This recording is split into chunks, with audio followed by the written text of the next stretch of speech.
programa académico está con nosotros ya el doctor Wilson Merecí, quien es especialista en ginecología y obstetricia, es docente de posgrado de ginecología y obstetricia en la Pontificia Universidad Católica del Ecuador. Es tutor certificado en emergencias obstétricas por la OPS-OMS para Ecuador. Es investigador principal para Ecuador del Estudio Mundial de Sepsis Materna BLOS. Es líder del Servicio de Ginecología y Obstetricia del Hospital Padre Carolo en Quito, Ecuador, y es exdirector del Hospital Gineco-Obstétrico Luz Helena Arizmendi. El doctor Merecí impartirá el tema actualización en sepsis obstétrica. Doctor, muy buenas noches. Bienvenido. En este momento usted puede continuar con su conferencia y compartir la pantalla de su presentación. Muy buenas noches con todos. Gracias.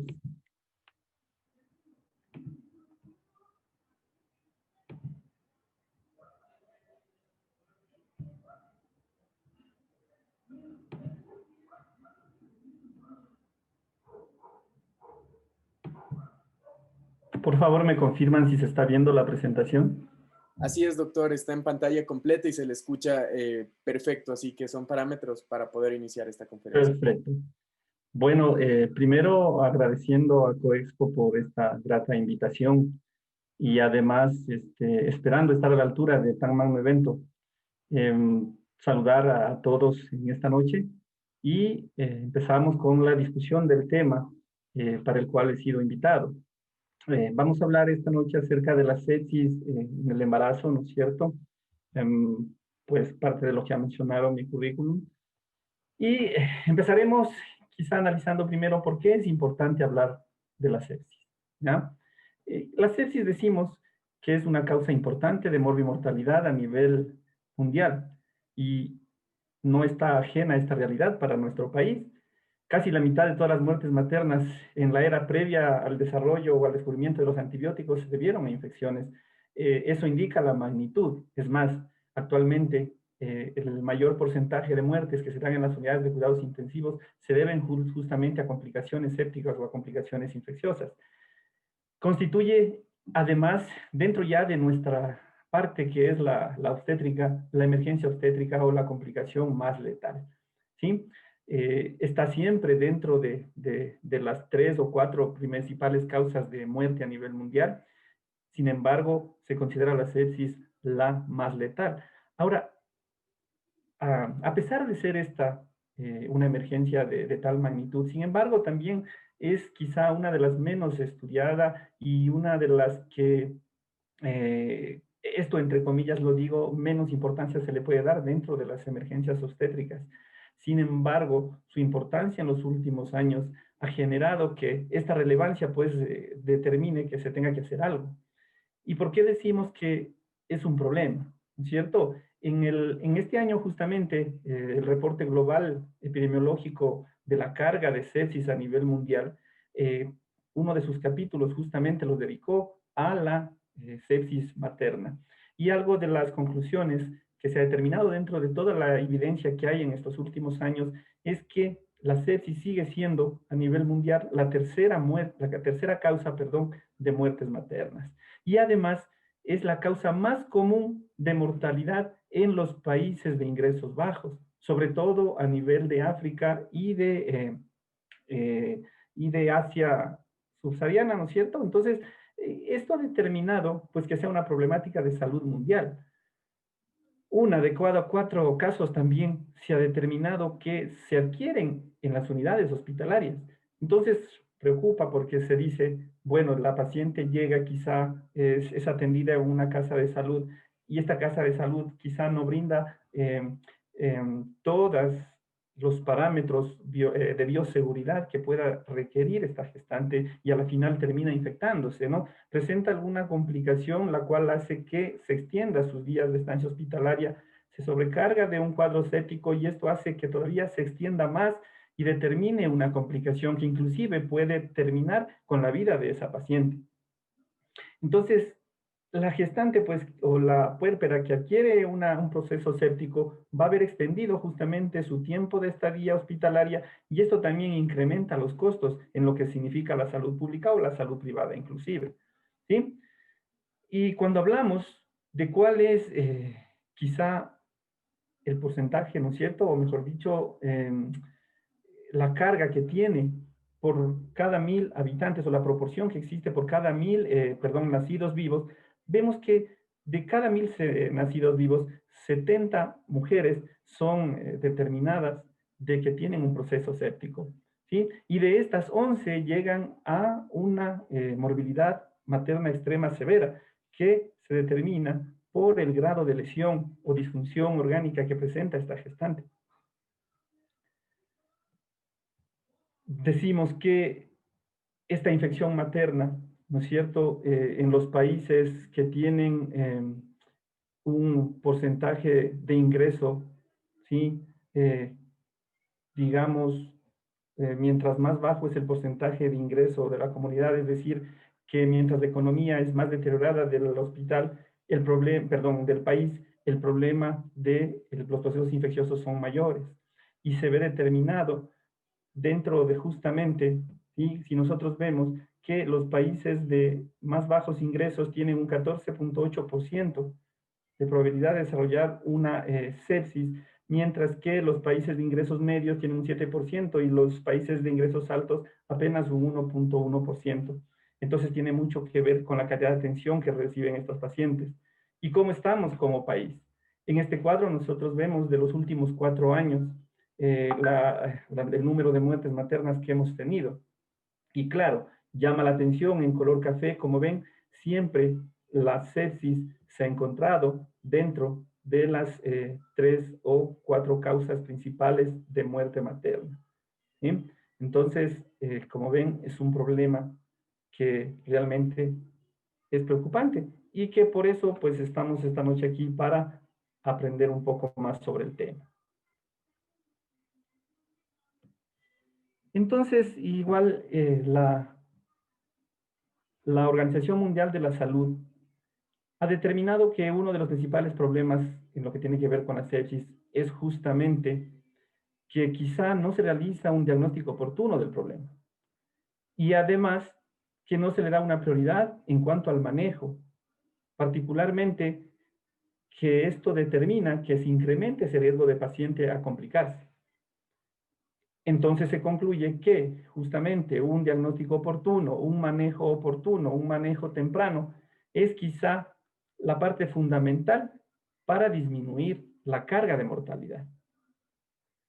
Y cuando hablamos de la sepsis ya como tal, sabemos que depende de 3 factores fundamentales.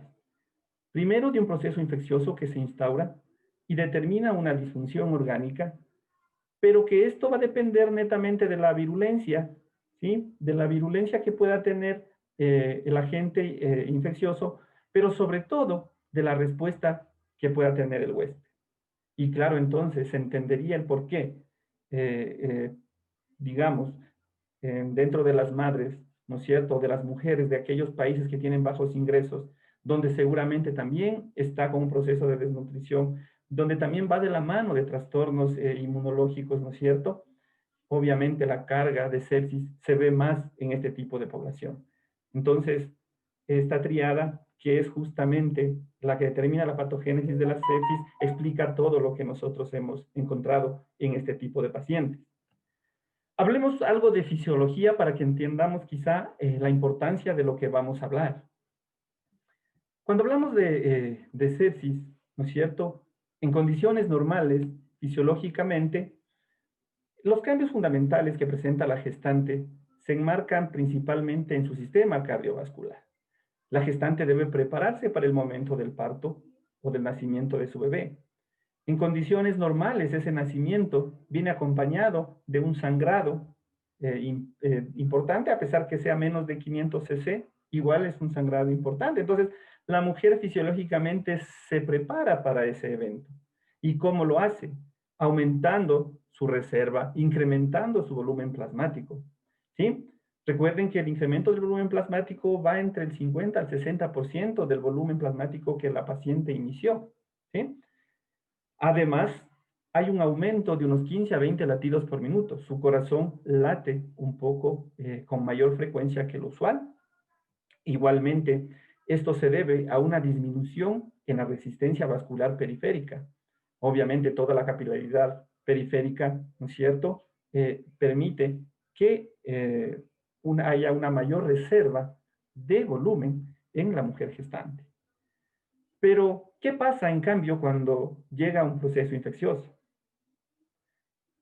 Los productos citotóxicos e inflamatorios que se generan debido al proceso infeccioso van a atacar de inicio a la microcirculación. Entonces, esta microcirculación va a generar un daño o una lesión endotelial, lo que va a hacer que haya pérdida o salida de líquido al tercer espacio. Entonces, uno de los principales problemas es que esta salida del tercer espacio, esta lesión vascular va a generar un incremento de la resistencia vascular periférica, seguida de un incremento de la capacidad venosa. ¿Por qué? Porque obviamente estos compuestos citotóxicos generalmente determinan una vasodilatación vascular generalizada, que se ve entonces en un incremento de la capacidad venosa debido a esta vasodilatación. Finalmente, el volumen plasmático que debería estar incrementado disminuye marcadamente, pero no por pérdida externa, sino porque hay una pérdida hacia el tercer espacio o un represamiento en la circulación periférica.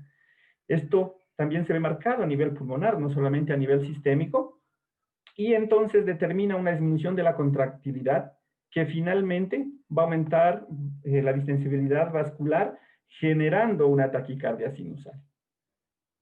Y entonces siempre la taquicardia decimos que es un signo muy importante en la gestante. Finalmente va a determinar un colapso cardiovascular con mayor facilidad. Y eso justamente es uno de los problemas de la sepsis, que toda esta evolución es en un tiempo muy acelerado. Entonces, desde que llega el cuadro infeccioso hasta que desarrolla una sepsis, hasta que llega un choque séptico, es bastante rápido. Y por eso es que se debe actuar con prontitud ante uno de estos casos, ¿no? Y claro, por ejemplo, miren, este estudio que se hizo en el Reino Unido en el año 2011 a 2012, ¿no?, congregó a 365 mujeres confirmadas con sepsis, ¿sí? Y fue un estudio caso-control y se valoró, ¿no?, cómo se comportaban durante el proceso séptico, ¿sí? Y se determinó unos hallazgos muy importantes. Por ejemplo, ¿sí?, vimos que uno de los principales causantes como factores para determinar un proceso séptico están las infecciones del tracto genital, pero algo llamó la atención, ¿sí? Que estas infecciones, ¿no?, sobre todo cuando se presentan en el posparto, es cuando generan más problemas de avanzar hacia un proceso séptico. En segundo lugar están los trastornos del tracto urinario, ¿no? Y también se determinó que en la gestante pretérmino, en la gestante antes del nacimiento de su bebé, hay mayor riesgo de que este proceso infeccioso urinario progrese hacia un cuadro séptico, versus aquella que ya tuvo su bebé en un puerperio. En cambio, el foco genital es el que genera mayor riesgo de que desarrolle un proceso séptico. Igualmente, la infección de la herida también es una causa importante, y otro tipo de infecciones como respiratorias. Ahora llama la atención que existe un importante porcentaje, ¿no?, superior al 40%, en el cual no se pudo determinar la causa. Y eso va de la mano con otro tipo de estudios en poblaciones no gestantes, donde efectivamente aproximadamente el 40% de cuadros sépticos no encontramos el agente causal. Sin embargo, dentro de los que sí se encuentran, los principales encontrados fue en primer lugar la E. coli, en segundo lugar el estreptococo, lo del grupo A, tanto del grupo A como del grupo B, ¿sí? Y otro tipo de bacterias también, y como habíamos mencionado en algunos casos, no se llegó a determinar cuál era el agente causal. También se determinó que existen factores de riesgo importantes para desarrollar un cuadro séptico. Dentro de ellos, pues, está, ¿sí?, principalmente una cesárea, ¿sí? Como dice aquí, antes de desarrollar de labor, como ven, es uno de los principales factores de riesgo para determinar un cuadro séptico. Aquella cesárea, ¿no es cierto?, que quizá se realiza no con una indicación obstétrica, ¿no? Y que puede a veces determinar en que evolucione a un cuadro infeccioso importante. Per se, el procedimiento quirúrgico determina ya un factor de riesgo como tal para desarrollar un cuadro infeccioso. Y además, un hallazgo importante que determinó este estudio, que realmente determinó un cambio en la conducta que teníamos nosotros que tener hacia la gestante. Y es que se vio que desde que se instauró el proceso infeccioso hasta que la paciente llegó en choque séptico, ¿sí? El tiempo que transcurrió fue menos de 24 horas. Así de agresivo es el proceso infeccioso. Y que además, cuando este estaba dado por un estreptococo del grupo A, inclusive en 9 horas la paciente podría llegar ya a un choque séptico. Entonces, se determinó que el proceso infeccioso en la gestante como tal es un proceso muy agresivo y que obviamente se debe justamente a los cambios fisiológicos, sobre todo en el sistema cardiovascular, que en principio fisiológicamente son para beneficiar, pero que cuando se acompaña esto de un proceso infeccioso son perjudiciales para la gestante, ya que disminuyen su capacidad de respuesta. Por cada muerte materna por sepsis, ¿sí?, se determinó que aproximadamente 50 mujeres más tienen también una morbilidad potencialmente grave. La erradicación del foco infeccioso oportuno fue importante. En aquellas gestantes donde el foco infeccioso fue erradicado de forma oportuna, se vio que existió una disminución de la mortalidad y de las complicaciones. Y lo que habíamos mencionado, las cesáreas principalmente, ¿sí?, conllevan un riesgo incrementado para que se presente el cuadro séptico. Y lo que habíamos mencionado también, no siempre se puede identificar el germen causante. Y la sepsis de preferencia o lo ideal es que debe ser diagnosticada en la atención primaria, porque también se vio retraso en identificación del cuadro. Muchas pacientes fueron dentro del estudio referidas de otras casas de salud con otras patologías y resultó que se trataba de un cuadro séptico. Entonces, la falta de reconocimiento de la gravedad de la infección es un factor omnipresente en la progresión de la sepsis grave. Ante esto, ¿no es cierto?, con este antecedente, digamos que es muy importante que entendamos, primero, qué significa sepsis, para nosotros poder pasar ya a un manejo estipulado. Y esto ha sido una interrogante que, pues, dentro de la parte de la ciencia médica ha sido de muchos años, muchas décadas anteriores. Y en el año 1991, el Colegio Americano de Cardiotorácica, juntamente con la Sociedad de Medicina Crítica, establecieron un primer grupo de definiciones y sobre todo de herramientas para identificar los cuadros sépticos. Y uno de los conceptos o definiciones que ellos impusieron fue el de la respuesta inflamatoria sistémica asociada a la infección, como un factor por el cual, ¿sí?, el proceso infeccioso o el germen o el microorganismo generaba un supuesto daño o lesión al tejido, ¿sí?, y que, claro, esto determinaba una respuesta orgánica que se manifestaba con todo el cuadro clínico florido de un proceso infeccioso. Entonces, a eso se le llama una respuesta inflamatoria sistémica que se presentaba en el paciente diagnosticado de un proceso infeccioso.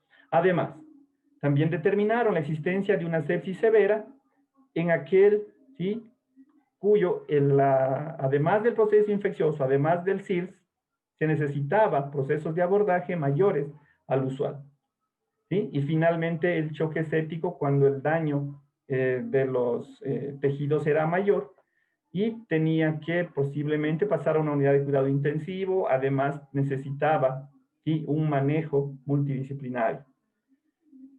Este síndrome de respuesta inflamatoria sistémica se compone, ¿sí?, de 4 factores claros: temperatura, frecuencia cardíaca, frecuencia respiratoria, ¿sí?, algo que ya mencionó también el doctor Raidel en la exposición que me precedió, y el número de glóbulos blancos. Para el año 2001, ¿sí? Nuevamente se volvió a reunir un grupo multidisciplinario de expertos para determinar o analizar las definiciones que hasta el momento existían. Todo lo que tenía que ver con CIRS, todo lo que tenía que ver con choque séptico y todo lo que tenía que ver con sepsis grave. Y ellos te recomendaron que luego de los estudios que se recopilaron hasta el momento, hasta el 2001, evidenciaron que la aplicación del CIRS fue efectivo para diagnosticar cuadros sépticos y además permitió establecer manejos o protocolos de manejo dentro de la patología séptica. Por lo cual se determinó que este consenso o estas definiciones se debían mantener. Volvieron a hacer énfasis en la importancia de la aplicación del CIRS. Sin embargo, para el año... disculpa. Sin embargo, para el año 2016, ¿no es cierto?, se da la tercera reunión del consenso para definir nuevamente la sepsis y el choque séptico. Y hubo un cambio radical en las definiciones que se manejaba hasta el momento. Y ellos dijeron, no puede ser, ¿sí?, que el proceso infeccioso simplemente esté dado por el daño que genera el huésped, o el proceso séptico esté determinado por ese daño. Y determinaron que la sepsis se trataba de una disfunción orgánica potencialmente mortal, porque se dieron cuenta que la alta tasa de letalidad de la sepsis era un problema de salud. Entonces, la sepsis per se es una disfunción orgánica potencialmente mortal, ¿sí?, que está o se debe a una causa desregulada o disregulada del huésped hacia la infección. Esto quiere decir que el huésped per se ha perdido su capacidad de defensa adecuada. La infección está ganando.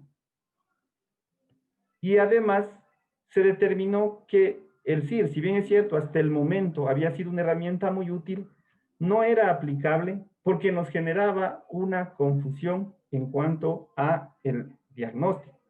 Y decidieron, ¿sí?, que no se debería usar más el CIRS. Además, ¿sí?, además se saca de las definiciones la palabra o la definición de sepsis severa, ya que se dice, la sepsis per se es una patología potencialmente mortal. Si hablamos de mortalidad, es una patología grave. Entonces, hablar de sepsis y hablar de sepsis severa sería redundar en el mismo término, por lo cual se saca el término sepsis severa y ya no se lo aplica. Y se quedaron también con el choque séptico o el shock séptico, ¿sí?, caracterizado por la presencia del proceso infeccioso, el daño a nivel de los tejidos, el daño a nivel orgánico, ¿no es cierto? Pero además este daño genera la necesidad de vasopresores porque causa una hipoperfusión importante en la cual necesitamos usar vasopresores y por lo cual es considerado un choque. Además, salta a contexto un biomarcador importante, que es el nivel de lactato sérico. Este nivel de lactato, que si es más de 2, pues ya es también un indicativo de presencia de un choque séptico. Además, se determinó que, ¿sí?, además para el mismo, al año siguiente, ¿no es cierto?, para el año 2017, la Organización Mundial de la Salud, al ver estas nuevas definiciones, ¿sí?, y al ver que se dejó fuera a la definición de sepsis materna, igualmente reunió a un grupo de expertos para determinar si es que la definición era aplicable o no para la paciente obstétrica. Y determinaron que sí, que la definición efectivamente es aplicable, que es una disfunción orgánica potencialmente mortal, que está causada por una respuesta incontrolable del huésped a la infección, ¿no es cierto? Pero sobre todo, que debe ocurrir durante el embarazo, durante el parto o durante un aborto, ¿no? Entonces, con eso se delimitó claramente cuál es la definición de sepsis obstétrica. Volviendo a lo que mencionábamos de la sepsis 3, ¿sí? También se mencionó algunas conclusiones fundamentales, donde se dijo que la identificación temprana es el pilar fundamental para iniciar o instaurar un tratamiento. Y se dieron pautas de herramientas muy válidas y útiles, algo que también ya mencionó el doctor Raidel, que es la escala o el score SOFA, ¿no es cierto? Que nos permite determinar de forma temprana si una paciente presenta sepsis y además si es que existe o cuál es el porcentaje o riesgo de mortalidad. ¿Sí? Esta escala de SOFA, ¿no es cierto? Tiene varios parámetros clínicos, parámetros de laboratorio, ¿no es cierto? Que ya las mencionó acertadamente el doctor Raidel, no vamos a insistir en eso. Sin embargo, se analizó que esta herramienta, ¿no es cierto?, debía o requería, ¿sí?, de, por ejemplo, tener un laboratorio donde podamos hacer examen de bilirrubinas, donde podamos hacer pruebas de coagulación, donde podamos hacer pruebas renales, ¿sí? Y que no todas las unidades de salud, ¿no?, desde el nivel primario pueden tener estas posibilidades.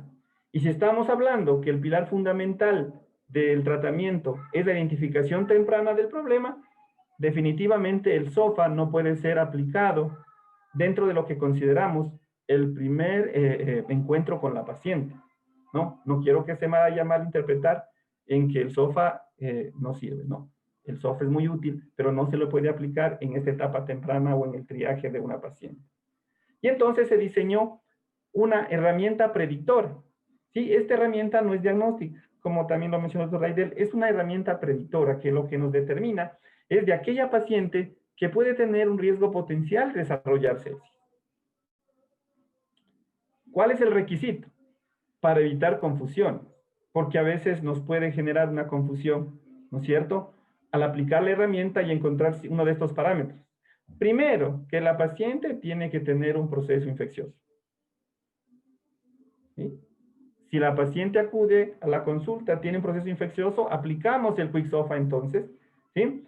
Y este QuickSOFA, si tiene 2 de 3, entonces decimos que es positivo y es una paciente muy sospechosa de tener sepsis. ¿Ya? Si la paciente, por ejemplo, tiene solo 1 de 3, no es que decimos, no, esta paciente no tiene sepsis, no. Lo que se indica es que esta paciente tiene que ser observada, ¿sí? Y que posiblemente en un tiempo prudente, entre 2 a 4 horas, tienen que hacer una reevaluación del QuickSOFA para determinar si la escala subió o definitivamente desapareció.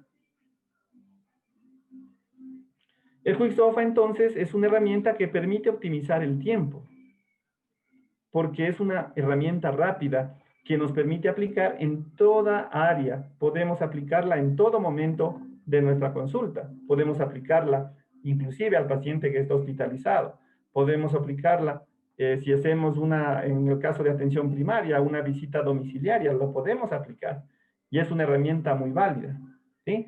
La podemos aplicar a nuestra paciente que la tenemos en cuidado posparto, la podemos aplicar, pero con ciertas especificaciones importantes, recordando que, ¿sí?, en el posparto inmediato hay cambios fisiológicos que pueden hacernos confundir, ¿no? Así que es importante que esta herramienta la sepamos aplicar en el momento oportuno.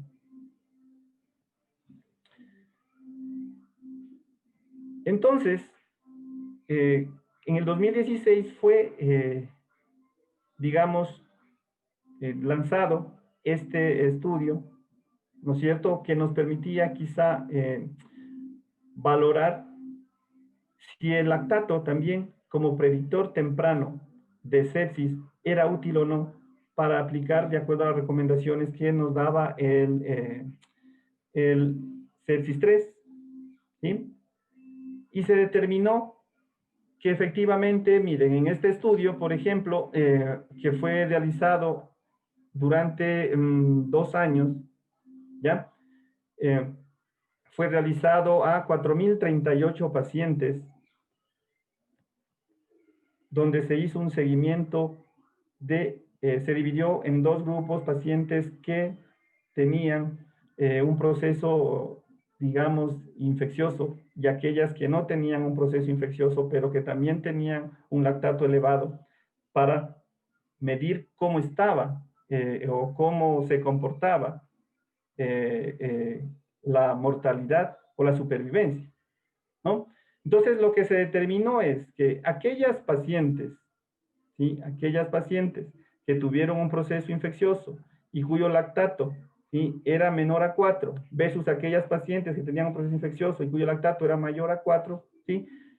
Las que tenían un lactato menor a 4 tenían más probabilidades de sobrevivir, ¿sí? Esa supervivencia superaba el 60%, mientras que aquellas que tenían un lactato menor a 4, ¿sí? La supervivencia disminuía a un 40%. Las pacientes que tenían un lactato elevado, pero que no era su origen de tipo séptico, la mortalidad en aquellas que tenían un lactato menor a 4 fue superior al 90%, y las que tenían en un lactato mayor a 4, pero que no por un cuadro séptico, su supervivencia fue de 75%. Entonces, se determinó que efectivamente el lactato es un marcador o un biomarcador muy importante para hacer el seguimiento o determinar la mortalidad o la probable causa de, mejor dicho, la probabilidad de muerte de estas pacientes cuando son diagnosticadas. Y entonces se determinó que cuando el lactato al ingreso es menor a 10, la mortalidad es hasta de un 10%. Cuando este lactato está entre 2 y 4, la mortalidad puede oscilar entre un 10 a un 25%. Y cuando el nivel de lactato es mayor a 4, esa mortalidad también está entre el 40 y el 60%. Sin embargo, de todo lo que hemos hablado, tanto de los consensos de sepsis, ¿no es cierto? ¿Sí? En ninguno de ellos fueron incluidas gestantes. Y entonces nos queda una incógnita. ¿Podemos o no aplicar? Y claro, entonces generó que se desarrollen estudios para determinar si era aplicable o no. Primero, algo que generó bastante controversia, la eliminación del CIRS, ¿no es cierto? Entonces, este estudio, ¿sí?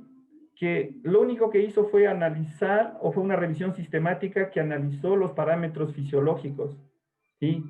Y se hizo un anclaje versus los parámetros que presenta el síndrome de respuesta inflamatoria sistémica, determinó que si nosotros aplicamos la escala CIRS a una paciente embarazada, nos genera un error bastante importante. ¿Por qué? Y aquí en las tablas está explicado. Normalmente, de acuerdo al desarrollo fisiológico de la mujer, en el tercer trimestre, por ejemplo, ¿sí? La tasa de respiraciones, ¿sí?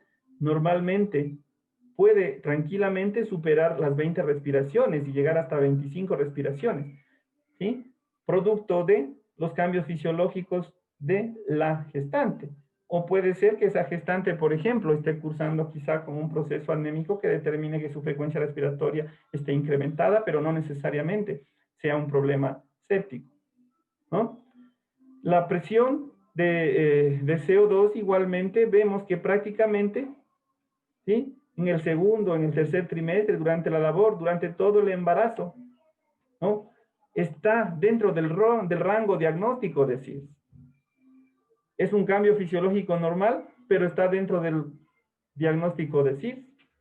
Y además, la frecuencia cardíaca, como ven, también se determinó que, como habíamos mencionado, el cambio fisiológico, normalmente la frecuencia cardíaca de la mujer sube entre 10 a 15 latidos, y generalmente esa frecuencia cardíaca está entre 80 hasta 100 sin problema. Y claro, no necesariamente es un punto positivo para CIRS. ¿Sí? Se evaluó estos parámetros de CIRS, no se evaluó la temperatura porque, claro, la temperatura como tal es un signo directo de un proceso infeccioso. Sin embargo, con esto se determinó que la escala CIRS definitivamente no puede ser aplicable a una gestante, ¿no? Y también entonces se dijeron, ¿el Quick-SOFA es beneficioso o no? ¿Sí? Y determinamos que sí, que el Quick-SOFA puede ser usado en la paciente gestante como una herramienta muy útil dentro de ese análisis inicial. Sin embargo, existen también otras escalas, como ya la mencionó también el doctor Raidel. Dentro de esas, una de las más importantes que actualmente se está desarrollando, que es la SOS, ¿sí?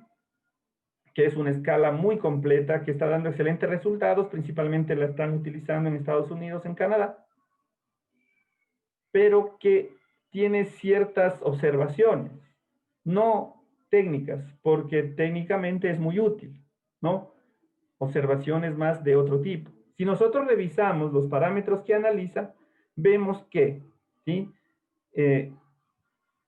Esta tabla, ¿no es cierto?, necesita recuento de glóbulos blancos, necesita recuento de neutrófilos inmaduros y necesita valoración de ácido láctico. Y entonces viene la pregunta, ¿podremos esto aplicar en un primer nivel en nuestro país? ¿No? Si inclusive ciertos hospitales de segundo nivel no tienen un gasómetro, ¿no? Entonces, eso limita para que una herramienta tan buena como esta pueda ser aplicable en nuestras unidades de salud. Obviamente que un hospital per se que cuente con todo esto ya como herramienta institucional puede acogerla y aplicarla, pues, por supuesto, porque garantiza que efectivamente tiene todos los requerimientos y la puede aplicar en el momento oportuno. Entonces, habíamos mencionado que un factor fundamental es la identificación temprana. Y esa identificación temprana es lo que se llama como la hora cero, ¿no? La hora cero en la cual hay que hacer un diagnóstico temprano y esa hora cero, ¿sí? Donde nosotros estamos abordando de inicio a la gestante, donde nosotros tenemos que aplicar el SOFA, si tenemos la posibilidad de hacerlo, o si no el Quick SOFA, ¿sí? Que sería lo ideal en este caso, aplicar el Quick SOFA con un valor mayor a 2, entonces decimos es altamente sospechoso.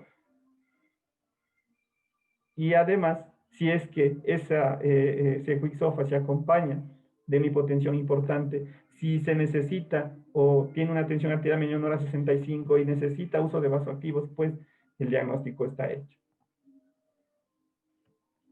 Si nosotros establecemos un diagnóstico, entonces tenemos que hacer un manejo lo más pronto posible. Y quizá esa es una de las directrices más importantes que se ha hecho.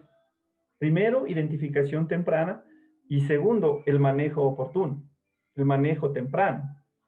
Y claro, esta guía que fue publicada igual en el 2016, que es la campaña Sobreviviendo a la Sepsis, nos dio direccionamientos muy claros de cómo teníamos que hacer este manejo. Hablábamos de la hora cero, esa hora cero fundamental donde tenemos que hacer el diagnóstico.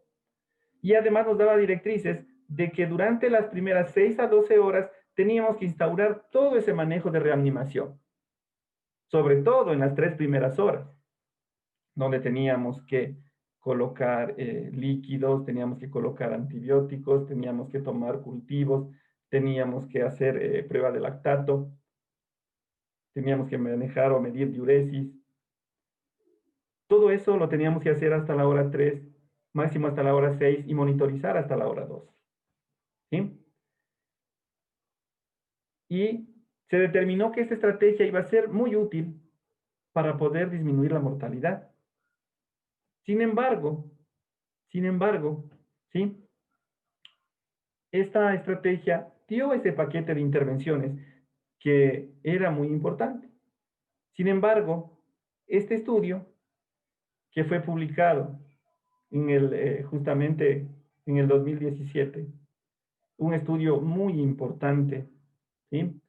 Donde medía el tiempo de inicio de tratamiento de la sepsis y la mortalidad generada de acuerdo a este manejo, que se realizó en Nueva York, ¿no es cierto? Reclutó 149 hospitales, 49.331 pacientes. ¿Sí? Esto se realizó durante 2 años igualmente. Y lo que se midió es la aplicación de este paquete durante las 3 horas de su seguimiento, en las 6 a 12 horas.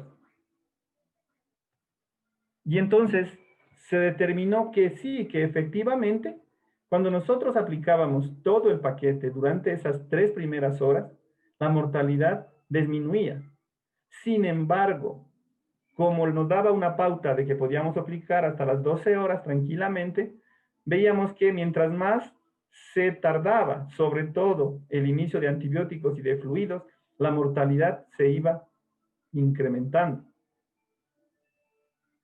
¿Sí?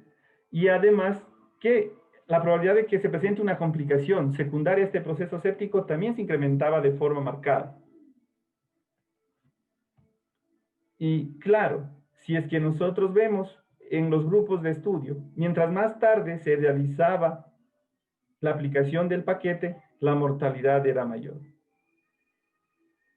Pero además este estudio determinó que cuando este paquete, ¿sí? En aquel grupo que fue de 1 hora con 9 segundos el promedio, fue el grupo que tuvo mayor supervivencia, es decir, el que menor mortalidad tuvo. Entonces, este estudio sirvió para que en el 2018 se reúna nuevamente el conjunto de expertos y diga, a ver, creo que cometimos, ¿no es cierto?, un pequeño error al decir que este paquete podíamos aplicarlo hasta las 12 horas y que las 3 horas primeras eran fundamentales. Y se determinó que no, que al igual que el politraumatismo, que al igual que el infarto agudo de miocardio, que al igual que un accidente cerebrovascular, la identificación temprana y el manejo inmediato apropiado durante la primera hora sobre todo, era la que mejoraba completamente los resultados. Toda la principal intervención de reanimación se debe realizar en la primera hora. Y entonces eso dio un marco o un cambio sustancial a todo lo que se venía haciendo en el manejo de sepsis hasta el momento. Y se determinó que efectivamente la hora cero era esa hora donde nosotros determinábamos, ¿sí? Primero, la severidad. Es decir, nosotros establecíamos el diagnóstico o la posibilidad diagnóstica del cuadro séptico, pero además determinábamos la severidad. Si era un cuadro séptico que tenía presiones sobre unas tensiones arteriales medias, sobre los 65 milímetros de mercurio, si teníamos la posibilidad de hacer un lactato y ese lactato estaba menos de 2, pues decimos entonces que se trata de un cuadro de sepsis. Pero, en cambio, si ese cuadro infeccioso se acompaña de hipotensión sostenida con tensiones arteriales medias menores a 65 y además necesitamos usar vasoactivo, o el lactato está sobre 2, entonces estábamos frente a un choque séptico. Y iniciar la intervención de forma inmediata era fundamental en esa hora 1. Y se diseñó la aplicación de 6 intervenciones claves y trajeron a colación otro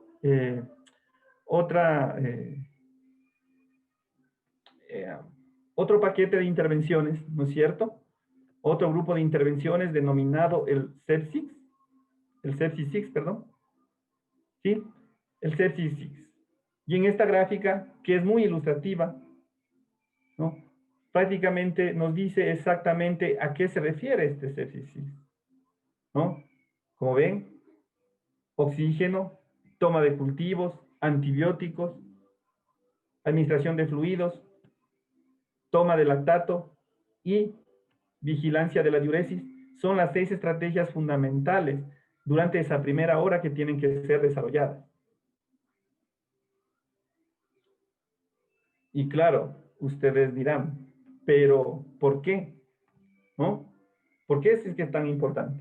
Y como ya mencionamos, pues simplemente estas 6 de los estudios y revisiones que se han realizado, cuando nosotros hacemos estas 6 intervenciones, ¿no?, vemos que cuando no se realizan las intervenciones en la primera hora, la mortalidad es mayor versus cuando se realiza estas intervenciones. Entonces decimos que efectivamente es una estrategia que debe ser realizada. Y claro, entonces es muy importante explicar algo. Como vemos, existen 6. Quizá alguno de ustedes pueda decir, pero doctor, quizá en mi hospital o en mi área de trabajo yo no tengo la posibilidad de realizar cultivos o no tengo la probabilidad de realizar lactato, ¿no es cierto? No hay problema, ¿sí? No hay problema. Lo que se determinó es que, de ser posible, cuando tenga inmunidad, todo lo que puedo realizar, tengo que hacer. Sin embargo, si por ejemplo en mi unidad no tengo cultivo, eso no debe retrasar el inicio de el antibiótico. ¿Qué es lo que se solía hacer, no es cierto? Decían, no, primero tenemos que esperar que haga picos febriles para poder tomar las muestras de cultivo, ¿sí? Y luego de eso recién iniciamos antibiótico. Pues no. Ahora se ha determinado que el cultivo debe ser tomado en esa primera hora, independientemente, ¿sí? Independientemente de que haya o no un cuadro febril. Y además los cultivos tienen que ser unos pancultivos, ¿no es cierto? Pero, ¿sí? Para aquellas unidades en las cuales no tienen la posibilidad de realizar cultivos, entonces la siguiente estrategia, que es el uso de antibióticos, debe ser instaurada, independientemente de que se tome o no cultivo.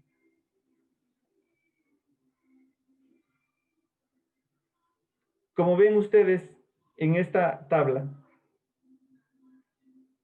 cada hora que se disminuye o que se retrasa la administración del antibiótico, disminuye 7% la sobrevida de los pacientes. ¿Qué antibiótico debo elegir? ¿Sí? Pues generalmente la elección tiene que ser una elección empírica, un antibiótico de amplio espectro, tiene que estar guiada hacia los gérmenes más comunes. Los patrones de resistencia deben ser analizados de acuerdo a la realidad de cada lugar. La elección de líquidos endovenosos es fundamental. La primera elección son los cristaloides. Podemos colocarlos a una dosis de 30 ml kilo hora, ¿no es cierto? Esta es quizá la primera medida y esa la tenemos que poner dentro de la primera o dentro de las primeras 3 horas. Usos de albúminas, usos de gelatinas, ¿no es cierto? Pues en realidad tienen una débil recomendación y una baja calidad de evidencia, así que de entrada no se recomienda. Es importante que si luego de las medidas de compensación con volumen no se ha logrado restaurar la presión arterial, entonces tenemos que usar vasopresores de forma temprana. No hay que esperar. Recuerden que esa hipoperfusión, ¿sí?, genera una respiración anaerobia, genera más lesión del tejido. Entonces es muy importante iniciar el uso de vasopresores. La presión media objetivo es de 65 milímetros de mercurio, que es la que garantiza una adecuada circulación hacia la gestante. El uso de vasoactivo tiene que ser con la finalidad de garantizar que esa presión arterial esté sobre los 65 milímetros de mercurio. Además, tenemos que recordar que estamos manejando 2 pacientes. Es imprescindible realizar un monitoreo fetal continuo, ¿sí? Mantener una medida de perfusión, ¿sí? Y además tener una interpretación permanente de esa tensión arterial media que nos permita hacer una valoración y un seguimiento adecuado de la gestante. La norepinefrina es el vasodilatador de primera elección recomendado para la gestante. La norepinefrina. La norepinefrina ha sido usada en anestesia pues durante muchos años y ha generado bastante seguridad. Estudios han demostrado que además mejora la perfusión fetal, placento o la circulación placento-fetal, ¿no es cierto? Entonces, obviamente, esto determina de que sea un ente que podamos usarla o un fármaco que podamos usarlo de primera elección. Esta seguridad hace que cuando nosotros estamos haciendo una reanimación de la paciente séptica, no debemos retrasar el uso de la norepinefrina. Y además, algo que es muy importante es cumplir esas 3 horas, tenemos que iniciar o erradicar el foco, ¿no? Otro también a veces se decía que si era una herida infectada, por ejemplo, ¿no?, decíamos, no, primero que pegue el antibiótico, 24 horas, 48 horas, y recién ahí interveníamos. O si era una endometritis, 24, 48 horas, recién hacíamos el legrado endometrial. Pues no, ahora se dice que dentro de esas primeras 3 horas, cumplidas las 3 horas, yo tengo ya que decidir la conducta y erradicar el foco. Hacer la limpieza quirúrgica, ¿sí? Terminar el embarazo, por ejemplo, si es una coriamnionitis. Hacer el legrado, si es que es un legrado séptico, o si es un aborto séptico, perdón. Sin embargo, cuando tengo una paciente séptica como tal, no es indicativo de terminación de embarazo la sepsis como tal. No es indicada la cesárea de forma rutinaria, ¿sí? Y debe ser considerada para indicaciones obstétricas. Es más, la Sepsis Alliance recomienda que, de ser posible, llevar a estas pacientes al parto. Sin embargo, no hay que dejar de un lado que la sepsis per se genera un alto riesgo de parto pretérmino y un alto riesgo de finalización del embarazo como parte del manejo. Ahora, quiero poner en su contexto lo último que se tiene sobre sepsis materna, que es justamente el estudio mundial de sepsis, del cual pues fue parte. Este artículo fue publicado este año, ¿no es cierto?, en Lancet. Es el primer estudio que proporciona datos sobre la frecuencia y tratamiento de las infecciones maternas con tratamiento hospitalario, sobre todo en países de ingresos bajos y medianos. En este estudio participamos 52 países y como ven, ¿no es cierto? Pues aquí en el mapa está nuestro país, prácticamente toda Sudamérica y Centroamérica. Estuvieron países de África, estuvieron países de Europa como Italia, España y el Reino Unido, ¿no es cierto? Estuvieron países de Asia. Como ven, fue un estudio a nivel mundial donde se reclutó información muy importante para determinar cómo se comporta la sepsis, ¿sí? Y algo de lo quizá de los primeros reportes, ¿no es cierto?, es que justamente los países que tienen más bajo ingreso económico, ¿no es cierto?, son aquellos que tienen mayor riesgo, o las gestantes tienen mayor riesgo de desarrollar un proceso infeccioso. El proceso es que mientras pues un país tiene más baja ingreso económico, existe una mayor natalidad, existe una mayor mortalidad y existe un mayor riesgo de desarrollar procesos infecciosos. Como ven, ¿sí? Además que en las pacientes primigestas se vio que son las que tienen mayor riesgo quizá de desarrollar cuadro infeccioso, así como aquellas pacientes posparto, donde tienen mayor riesgo igual de desarrollar un proceso infeccioso. Y dentro de las principales causas que se determinó está, en primer lugar, las infecciones del tracto urinario, en segundo lugar, las endometritis, en tercer lugar, la coriamnionitis y heridas infectadas, ¿no? Es decir, que va de la mano con procesos de intervención como causantes de este proceso séptico. Las conclusiones del estudio fue que la frecuencia observada de infecciones maternas sospechadas o confirmadas fue de 70.4 por cada 1000 nacidos vivos, ¿no? Como ven, es un problema bastante frecuente, bastante importante. Que uno de los principales problemas fue la falta de una evaluación adecuada de identificación inicial y los retrasos en la terapia antibricobriana. Como hemos mencionado, esos retrasos en la identificación oportuna, esos retrasos en iniciar el tratamiento es quizá la principal causa para generar el problema. Existe marcada diferencia en la frecuencia de infecciones entre los países de ingresos bajos y medianos, claro. Y además, algo que llamó la atención es que se hizo seguimiento de muertes atribuidas a otras causas, y en esas muertes atribuidas a otras causas, el 30%, aproximadamente un tercio, estuvieron relacionadas también con procesos infecciosos.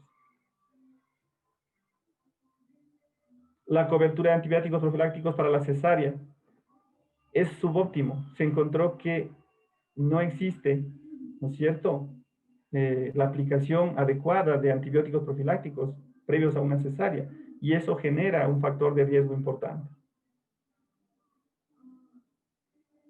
Finalmente, para concluir, ¿no es cierto?, simplemente decir que para nosotros determinar un cuadro séptico, para no confundir con un proceso, por ejemplo, hipovolémico o de otra causa, siempre tenemos que encontrar un proceso infeccioso acompañado de una disfunción orgánica y determinar entonces que esto es una sepsis materna. Esta infección nosotros tenemos que identificarla de forma oportuna y además investigarla de forma oportuna, ¿sí? Y sobre todo, no demorar la reanimación, porque es la medida más importante que nos permite salvar vidas. Muchas gracias. Hasta ahí esta ponencia.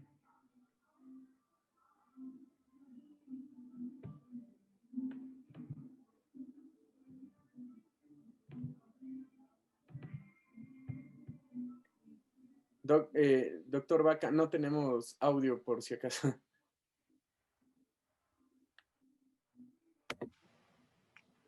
Ahí, ¿estamos mejor? Sí, ahí sí se lo escucha. Muchísimas gracias, doctor Wilson, por su excelente ponencia, felicitándole también por ser representante del país en este estudio tan importante como el estudio GLOS. Bueno, nos enorgullece como comité organizador tenerle aquí presente realizando este evento. Vamos a ver si es que hay preguntas del auditorio. Bueno, yo tengo una pregunta puntual. En relación a, bueno, para unificar las charlas, el doctor Rayedel Rodríguez nos decía que entre los scores para sepsis hablábamos de el QSOF obstétrico. ¿Qué recomendación les daría al auditorio para la utilización del QSOF obstétrico toda vez que sabemos que este QSOFA no es un score diagnóstico, sino más bien un tamizaje para poder identificar a las pacientes obstétricas en riesgo de sepsis? Pero al no ser un procedimiento diagnóstico, sino uno de tamizaje, ¿qué recomendaría para el inicio de la terapia antibiótica? Toda vez que la hora dorada de la sepsis, pues, indica que entre más nos tardemos, pues menos morbimortalidad disminuiremos. Entonces, sí, no lo utilizaremos como diagnóstico, pero ¿qué recomendaciones nos da acerca de esto, doctor Wilson? Ya. Bueno, quizá una justamente de las principales controversias es qué herramienta utilizamos, ¿no es cierto? Pero si queremos ser estrictos, digamos, el, el SOMANS, ¿no es cierto?, que es del que estamos hablando, que fue diseñado en Nueva Zelanda, desafortunadamente no ha sido validado y no ha sido recomendado por los consensos de expertos. Entonces, al no ser una herramienta validada, pues, digamos, mal haría en recomendar, ¿sí? Al momento nosotros tenemos dos herramientas predictivas que han sido recomendadas, ¿no es cierto? Primero el QISOFA y segundo el SOS o el SOS, ¿ya? Más allá de la recomendación o no, lo que tenemos que hacer es un análisis de dónde nos encontramos, ¿sí? Si yo estoy en un primer nivel, por ejemplo, ¿sí?, o si yo estoy, en mi consulta, quizá como especialista o como médico general, y controlo una gestante, lo primero que tengo a la mano es mi análisis clínico, ¿no? Entonces, viene la gestante con un proceso infeccioso, aplico mi QuickSOFA como herramienta útil de aplicación rápida y tengo un valor mayor a 2, ¿sí? Entonces digo, esta paciente más que seguro, o mejor dicho, tiene un alto porcentaje de ser una sepsis, ¿sí? Hago un manejo inicial y refiero, ¿ya? Si yo me encuentro en un hospital de segundo o tercer nivel donde pues cuento con las herramientas útiles para aplicar el SOFA integral, sería la herramienta indicada, ¿no? Tomando en cuenta que también el SOS como tal, digamos, tiene el beneficio el SOS que es justamente para aplicación en obstétricas, versus el SOFA, que es para aplicación en población general.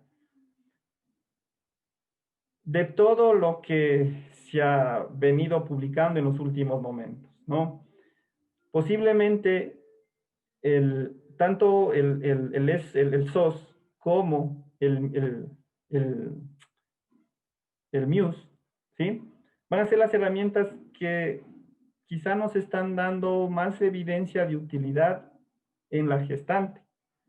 Sin embargo, el Quizofa ha demostrado que tiene una alta sensibilidad para determinar aquellas sospechosas de sepsis y que nos permite realizar medidas oportunas. Versus el CIRS. El CIRS, por ejemplo, ¿cuál era el problema del CIRS? El CIRS nos decía, esta paciente, ¿sí? Parece que efectivamente es una sepsis. O no, esta paciente está séptica porque sus signos están alterados y resulta que llegábamos y a la gestante le aplicábamos de todo. Pero en realidad no tenía ningún proceso infeccioso, sino era simplemente un cambio fisiológico. Eso no pasa con el Quicksofa, no pasa con el SOS, ni pasa con el Muse. Entonces, netamente, lo indicado hasta el momento, ¿no es cierto?, es el uso del Quicksofa, salvo que hay alguna otra recomendación. Para nuestro país como tal, creo que es la herramienta más útil por la facilidad de aplicación y porque es simplemente con parámetros clínicos. Perfecto, completamente de acuerdo, doctor Wilson. Y bueno, en el honor del tiempo vamos a ver la última pregunta del doctor Edison Rivera. Dice, buenas noches, doctor, ¿qué antibiótico como tratamiento empírico se puede instalar en atención primaria? Ya. Dentro de lo que es la atención primaria, ¿no es cierto? Si nosotros estamos a nivel público, les recuerdo que tenemos también las herramientas como son las claves obstétricas. Dentro de las claves obstétricas claramente está definido los antibióticos empíricos que nosotros utilizamos en ese primer nivel, que son la aplicación de terapia triple, ¿no es cierto? Que es el antibiótico que podemos acceder en ese primer nivel, ¿sí? Entonces, si nosotros estamos en un segundo nivel, ya podemos utilizar otro tipo de antibióticos, tipo piperacilina tazobactam, o si estamos en un tercer nivel, inclusive ya podemos usar carbapenémicos. Dependerá mucho del nivel en que nos encontremos, ¿sí? Y en el primer nivel, pues netamente utilizamos la terapia triple empírica. Ajá.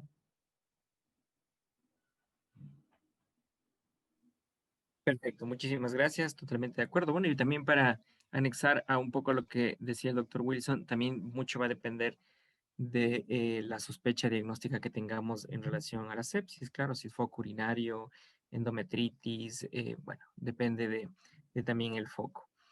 Bueno, quiero agradecerle al doctor Wilson nuevamente por su excelente ponencia. Le mando también un fuerte abrazo.